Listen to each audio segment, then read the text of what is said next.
Hello, hello, hello, welcome back to Fuscus Fury. This is Glossy Pigeon and this is my Mega Maze build. Today I'll be going over a brief little tour of what's going off with the maze, condensing it down from my live stream that I've done in the past, showing a bigger overall view. And then we'll have you follow me along as I build a little bit more of the fire maze, hopefully fill in some of that gaps and get a little bit further.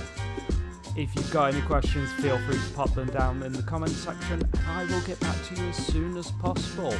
But in the meantime, let's have a look. Now, the first place we're going to start today is where all of our competitors in our Mega Maze will start, and that is in our entry lobby. Everyone will spawn in here. And because they'll be in adventure mode, they won't be able to break down or jump over. Instead, as this will be played as a game for my friend's birthday, I'll be the host of the event and I will be able to trigger to let them go into the main entrance. So they can see a good view of all of our mazes with the different themes. So if you're not aware, we have 4 themed mazes. This one being Earth, the first one that I built. And then we've got Ice over here, my second one, which I really learned some improvements from the Earth maze. Air over here, which is very different in its style, but I'll show you a bit more of that one in a bit and how that works and why it's not as simple as it looks. And then my current project is our fire maze. An ongoing one using some trickery to make it feel like the Nether, but this is what I'll be building a little bit more in a bit. So as everyone spawns in, they'll be able to jump around here, but as I say, they won't be able to get into the main lobby. Instead, what will need to happen is I will come here and I will interact with this bookcase, taking a book out or putting one in. And when I do that, the floor disappears temporarily, dropping them down into this water fountain, into the entrance, so that we can go to all of our mazes. This room looks a little bare right now, I'm very aware of that. I just wanted to get into the basic structure, and from there, once I've sort of built the entire maze, once I've got all of the fire one built, as that is my last one, I will start putting all the fine details. I am a little conscious of time. This does need to be finished by the 11th of May, when my friend's birthday is, but you know what, it's a really good start. I have been working on all this for months. Should we go to our first maze? We'll start with Earth. And this is what will happen as players approach their first maze. So people will either be working in teams or they'll be solo going into the maze. I do intend talking in detail of the inside of our lobby. I do intend to theme each of these areas, each of these quadrants, to match the maze as well. So I am going to fill this with like grass and moss blocks and trees and flowers, make it look really pretty. Similarly, I'll do the ice one, but I know it's snowing, but that's due to the biome change here, that it has laid a lot of snow. More on that later probably, but I am going to fill it full of ice and things like that. The air one, I'm probably going to empty all this out, make it feel more like that, but I am going to make it look a little bit nicer as well.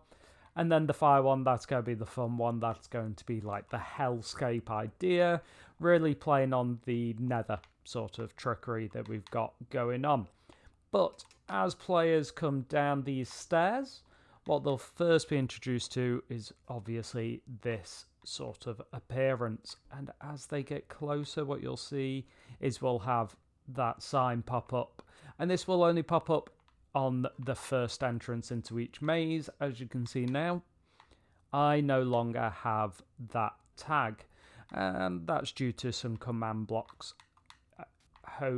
producing the title based on a tag, and the tag is also placed on me as I get into a certain radius. Well, now the Earth maze was my first one, so you'll see there's a lot of repeating patterns. I do think it's hidden quite well. Now, the benefit of the Earth maze by using things like bone meal and vines to a degree, but I'll discuss that in a second, is that they are random. They randomly generate. So as I hit the floor, things do look very different. And as we go up, yes, the blocks. Right, and as you can see on top, because there's moss blocks, when I hit that with a bone meal, it spreads randomly and then creates this nice effect. So it really creates this effect of like a random looking maze, when this was actually the one with the least choice, or at least the least of the traditional mazes. The air one, again, is a little bit different. But we can walk around. You can see during the day it looks quite nice.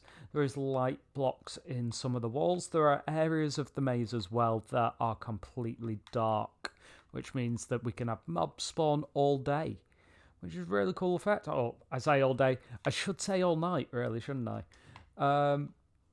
Fab. Right, let's have a look. Now, these barrier blocks, why are they here? That's due to these annoying vines. When I built the structures, I placed vines in them so they're all over the maze and they look great. The only problem with vines is that for any builder, they grow, they spread. And as cool a look as that is, when you build in a maze, you don't want people to have to climb up. Or be able to climb up, I should say. So how did I sort of get around that? I used commands to fill in these barrier blocks. Now, that's really cool. It prevents people from climbing up, like they're not able to get onto the top of the maze and cheat. But the downside to it is that it's annoying to navigate for me. But the effect is really cool for most. There is a few issues here and there that I do try and resolve when I see them, is that annoyingly somehow vines can grow on barrier blocks. So in some areas of the map there's vines growing underneath these barrier blocks. But I'm going to resolve that as we go along. I might get rid of the vines, but I really don't want to, because again it looks randomized, it looks really cool, really works with the aesthetic of the Earth Maze. As players navigate through all the twists and turns of the mazes of Fuscus Fury, they'll begin to find little secrets and challenges hidden away from prying eyes. Some of them are more hidden than others, like this one on our right here. I feel like if you're going at speed, you are very likely to miss this. I often miss it, and I know exactly where it is. So as we go through here, we can find ourselves in another opening that leads to a bigger opening at the end. Now, if you're paying attention, you'll have spotted that there is a sword in my hand. The reason for that being, as I enter into this area, that tower does disappear on me, so I won't be able to access it. But actually, by being in creative mode, I'm safe. Obviously, when players are in adventure mode, I'll have to fight all of these off. So I'll get to killing these, and I'll jump back in when I'm on the last one. And this is our final one. So as I strike him down, we'll see that we have this tower appear right back in the middle.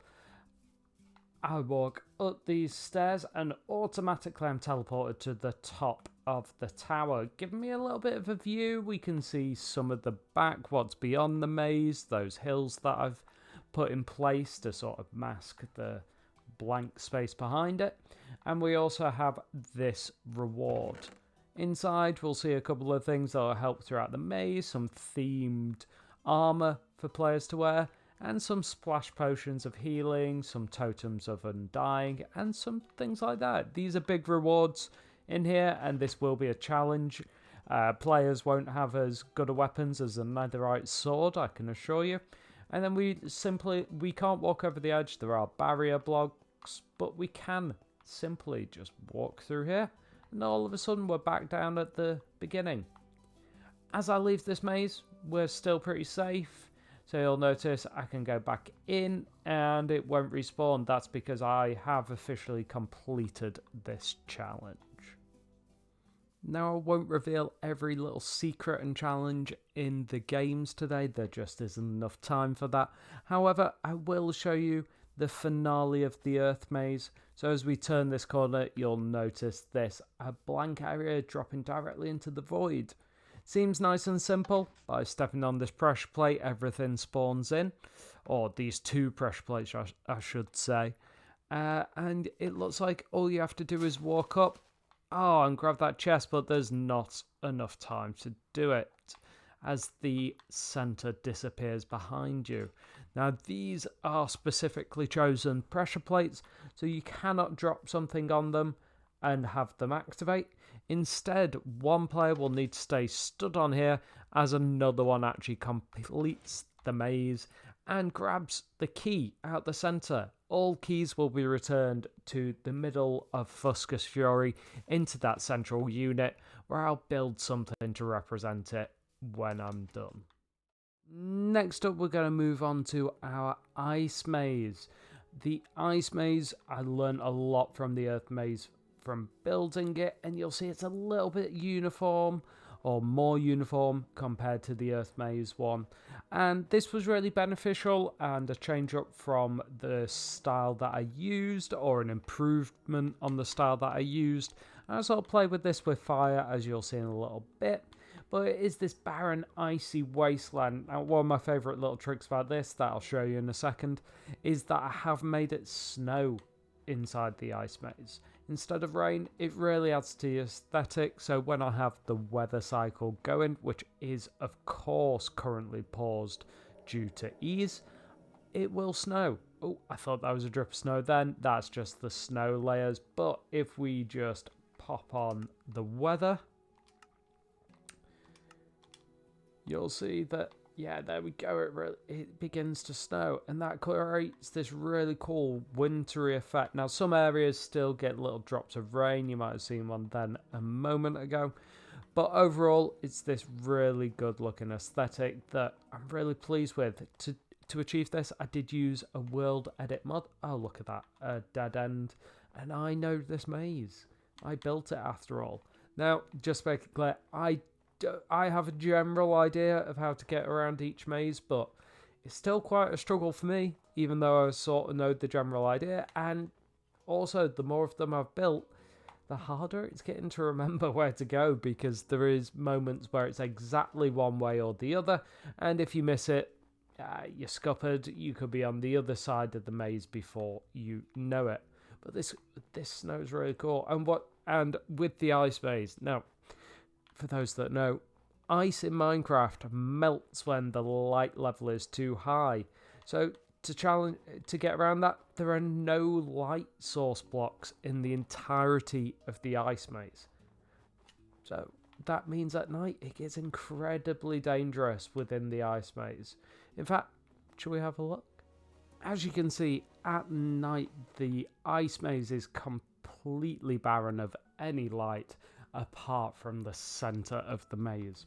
This really helps in not melting the scenery and the walls, but it also helps in the sense that mobs do rule at night in the ice maze. As you wander around, and we may not come across one immediately, but as you wander around, mobs do spawn, and we do see some dangers. Here we go. Obviously, as ever, or as normal, I am in creative mode right now. This helps us as they will not attack, but I assure you, when you are in adventure mode, they do have their way and they do find you very easily. This time, instead of showing you how to complete the entire maze and showing you the center, I'm going to show you one of the challenges that you can find within here. So this one has a little title card. There are a few clues here and there as to how to complete this one. And then there are, how many are there? There are 14 numbered redstone lamps here. I forgot their name for a moment then. I was about to call them light blocks. Redstone lamps that when you turn on, you'll hear a piston moving underneath. Now each one of them has the same piston, so you can hear all of them. And the idea is simply they've got to figure out the correct combination of the lights, and there is only one combination. The correct combination of the lights that will make these glass blocks disappear so that the competitors can open the chest inside and get their rewards. Now, I'm not going to actually tell you what the resolution to this challenge is. Instead, I want you to leave your answer in the comments, and the first person to get it correct, well, I'll pin the comment and shout you out or something next time. And just so you do see the other clue as well, it is there. So numbers 1 to 14, what switches do I need to turn on to get to that chest? Swiftly moving on, we're going to have a look at air. Now, air is a very different type of maze. It looks pretty simple at first. It looks very open. Obviously, there's all these platforms that are uniformly separated across the maze. Now, it's pretty quickly learn how this works. You stand on the pressure plates and the bridges form. And people think, oh, well, that's going to be pretty simple, right? Well, that's until you actually get onto the first proper platform and press this. And then all of a sudden, you can't see anything. But the bridges do spawn in, and you do have to follow them. Now, even when you stand on the pressure plate, unless you stood exactly in the middle, you're not going to be able to see all around you or see all the bridges that may spawn. So it does actually lead to some interesting dynamics, some gameplay on how do you actually complete this. So, for example, if I go to here as well.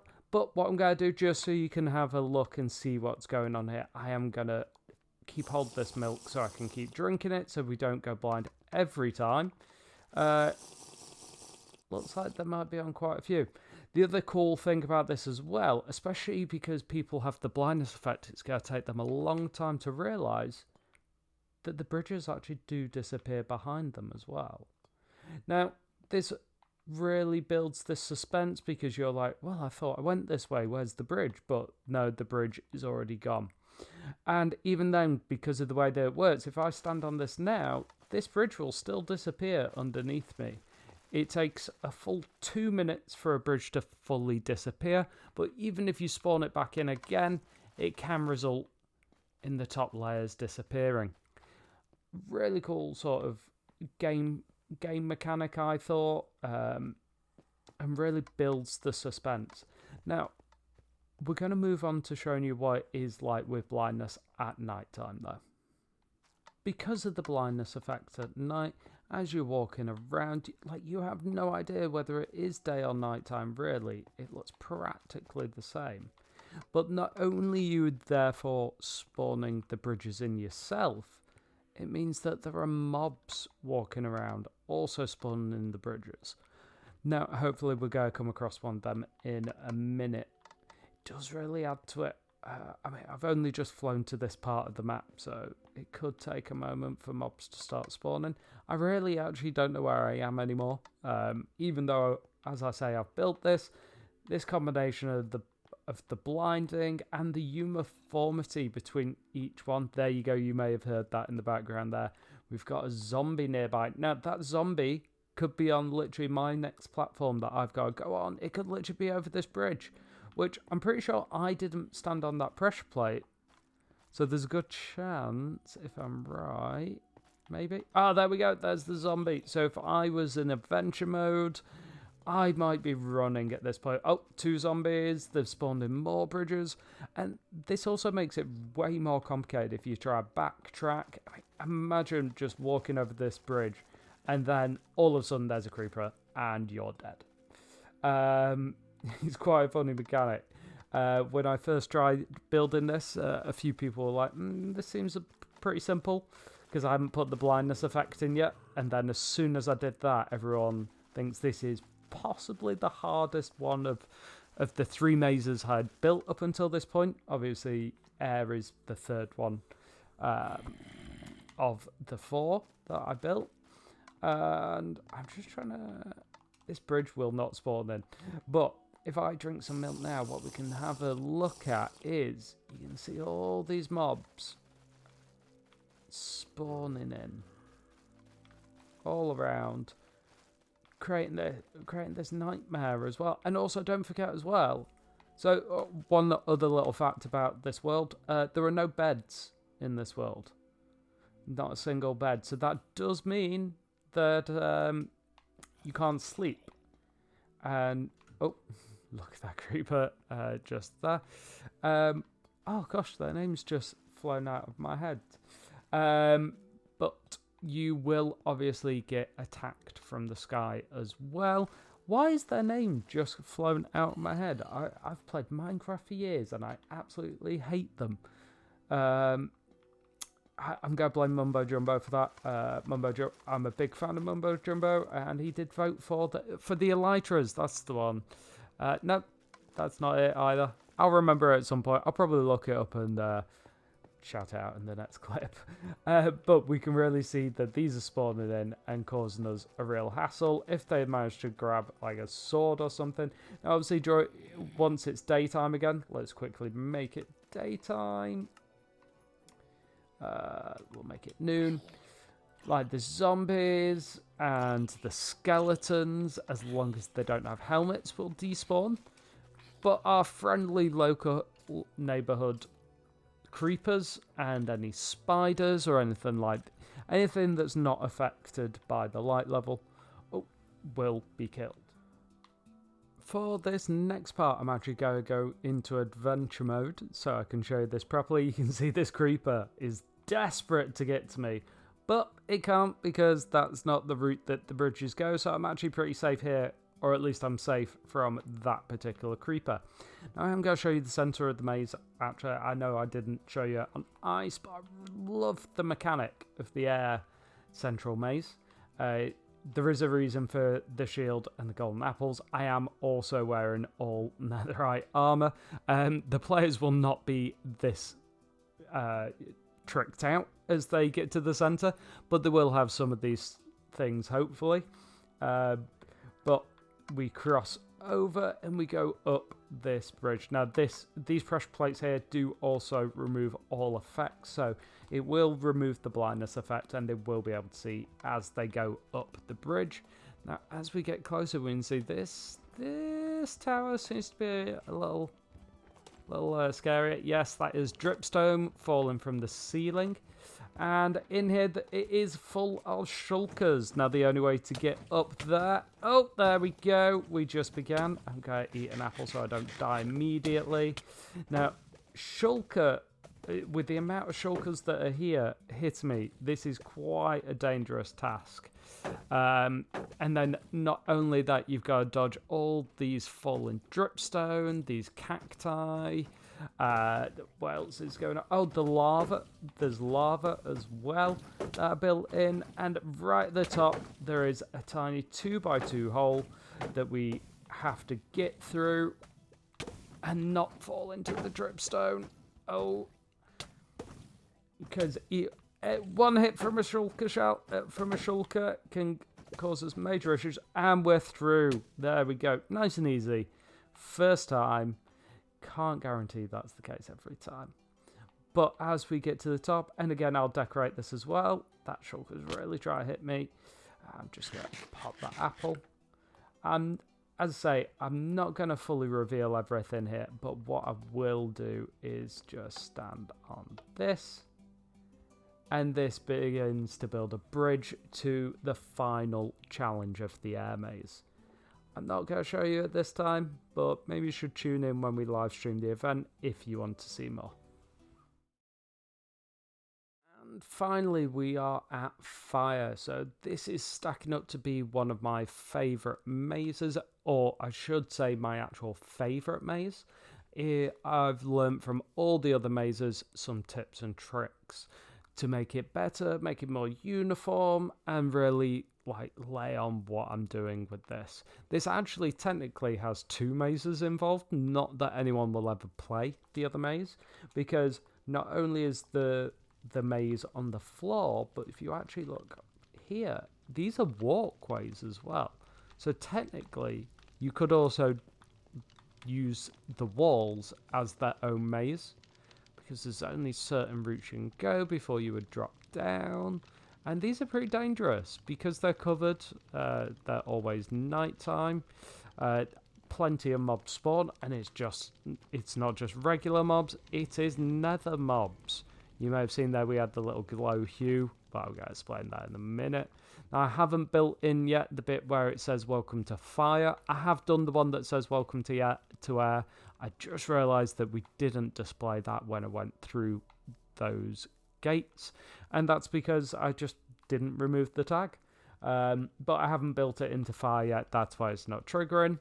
But as we can see, we go in and you automatically feel like you're in the nether, and that's quite intentional.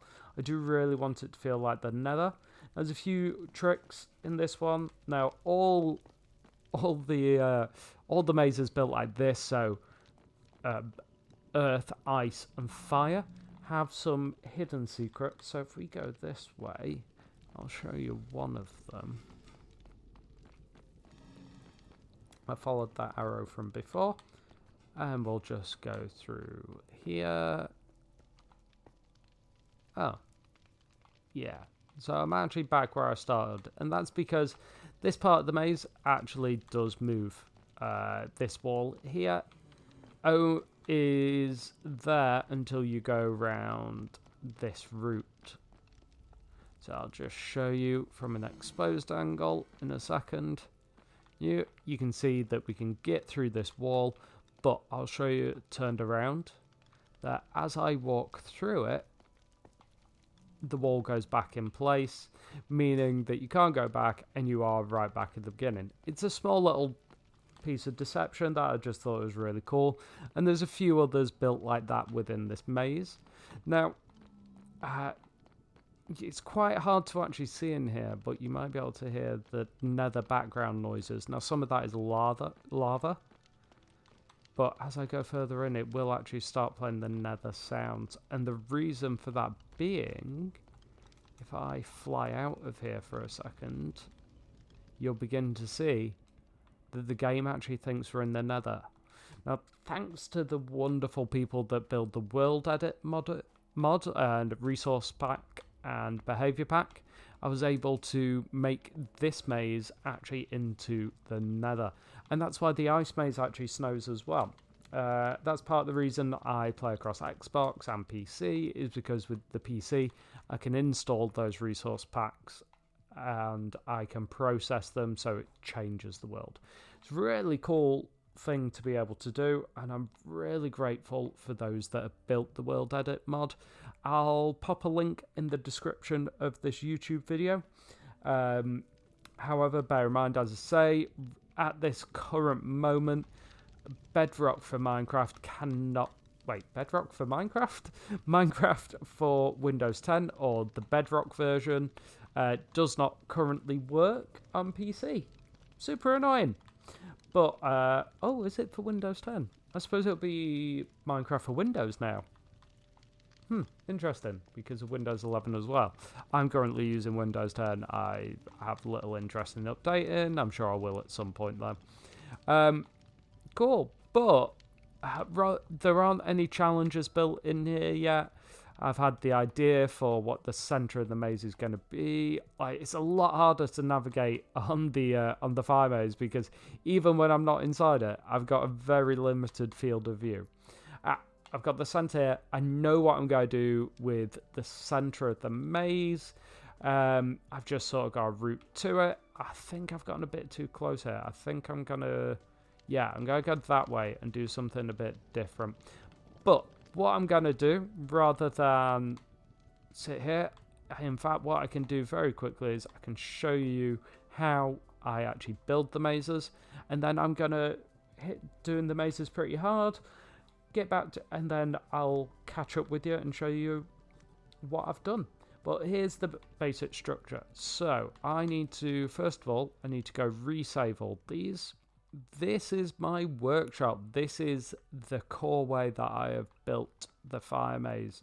And for those that don't know, which if you're watching a Minecraft YouTube, you probably do, you know about the structure blocks, which can save and load in different structures for you. So I've created a menu. Now I'll show you this one first. This is my straight menu. This is it 8? Is it 10? hold on, let me check here. It's 10. So 10 different straight pieces that are all different, and if I press one of these buttons, it will spawn it in. This top one, that is to go back to the main menu, which is this one, which I also need to resave. For some reason with the fire one, every time I log out, it deletes the structures, or it reverts them. So we've got 4 different types. We've got straight pieces, which you've just seen the 10 of, left pieces, right pieces, so that's for doing turns, and then special pieces that I'll show you in a second. The left and the right are actually exactly the same. They're just going in opposite directions. And then the special ones. Now these are some of my favorites. Special ones are they really help. Now there's a couple more I could probably have made, or at least one more to fill this. Over building the other, I want to say 2 mazes because the air it's so different to the others. When building Earth and Ice, I sort of learned what I need to do and learned like what would be beneficial for me to have as additional pieces that sort of aren't within the norm. And I came up with these ideas. Now, they're not perfectly implemented. I do have to sort of use some logic sometimes to achieve the effects I want. But if I built a special block, a special structure for every single possible combination or thing I might want to do, this would be about 100 blocks high. So I've stuck with this. I think we're up to, what are we up to? 10 there. I could easily do a few more than that. But let's go show you how this actually works in practice. Back to where we were before. We have our menu of straight pieces, as I said. So if I press this, it's going to randomly spawn one in. Now this one has a blaze inside called Sparky. I have actually started to use commands to get rid of Sparky in areas. The reason for this being, I'm concerned that it's affecting the mob spawn rate in the fire maze, and I really want, because what's cool about having made it into the nether as its biome, it does mean that slime chunks have become magma chunks. So magma cubes spawn as you go around, so do ghasts. I don't want that limited by these that they don't actually do that much unless you're standing still. But literally I can do this and keep going, and because I've got a selection of 10, they are random. There are some that are a lot different to others. So for example, this one's supposed to look destroyed compared to the others. And then, right, let's say I wanted to do, in a second, I want to do a bridge. So the thing with doing a bridge is that I'll want walls that come down this one and walls that come down in the minute. So to achieve that effect, what I'm going to do is I'm going to go to our special menu, and then I'm going to do a blank left, which is putting in a full menu there, and then I'm going to do a straight. So what straight shall I do? I don't actually remember which ones are which on this. Let's just choose that one. So we've done a straight there, and then I can carry that on in a minute, but then I'm going to do a, so I go to the main menu, I go to special, a bridge is right at the top, so that puts in a bridge piece, and then again I'm going to do a special one. Or should I do a special one, or should I do a, yeah, that's what I'm going to do instead actually. So on this one I'm going to do a blank right, yeah, and then no, that's not what I want to do. I want to do a blank left. See, this does get complicated sometimes, but I'm just trying to make it as simple as possible for myself. Do a blank reverse, and then this will make sense in a second, I promise you. I'll do a straight piece there, Yeah, see, simple, done on that part. Let's just knock those out. Done a straight piece there, and then I can just carry on doing straight pieces here.